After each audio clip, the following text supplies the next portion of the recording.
Hay un monstruo gris en la cocina que lo rompe todo, que no para de gritar.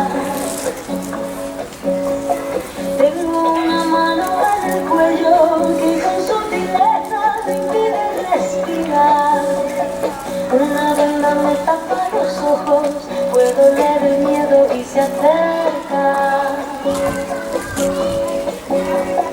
Tengo un nudo en las cuerdas que ensucian mi voz al cantar. Tengo una culpa que me aprieta, se posa en mis hombros y me cuesta andar. Pero dibujé una puerta violeta en la pared y al entrar me liberé como se despliega la vela de un barco.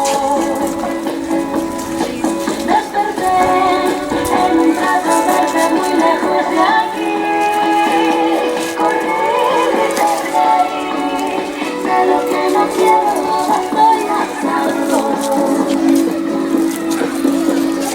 Una flor que se marchita, algo que no crece porque no es un lugar, un castigo que se me impone, un verso que me tacha y me alumbra.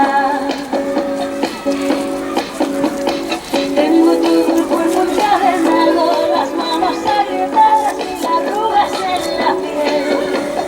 Las fantasmas hablan de la nuca, se reabre la herida y me sangra. Hay un jilguero en mi garganta que apela con fuerza.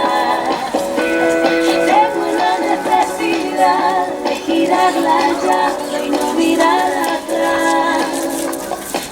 Así que dibujé una puerta violeta en la pared y al entrar me liberté como se despliega la vela de un barco.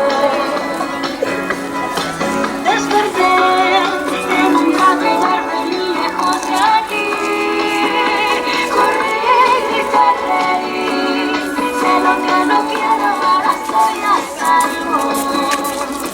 Así que dibujé una puerta violeta en la pared y al entrar como se despliega la vela de un barco. Aparecí en un prado verde muy lejos de aquí, corrí, grité, reí, pero que no quiero, estoy a salvo.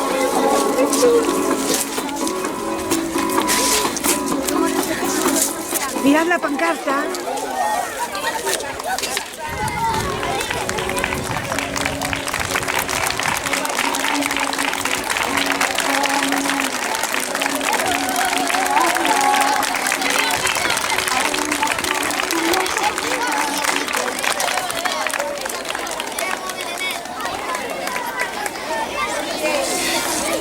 Bueno, para ver hoy espectacular, precioso. Un gran aplauso.